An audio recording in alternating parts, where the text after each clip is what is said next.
y a pas d'opposition au Sénégal ñeme ngeen génn leen génn leen man maa ngi nii ci kaw VDN bi maa ngi nii ci kaw VDN bi toog sama oto depuis 11h30 laa génn sama liggéeyukaay ñëw wër terrain bi gis jeunes yi di wàcc may woote di woo ñiy woowee seen bopp opposition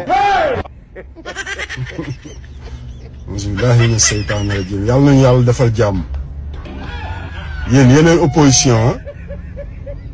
yéen yéenay opposition ah opposition ñi war a opposé wu yëpp daw nañu génn réew mi démb dégg naa ci koo xam ne 12 ans nga diiti ci comme réew tey ñeme woo taxaw ci biir réew mi nekk fële def ay vocal di ko envoyé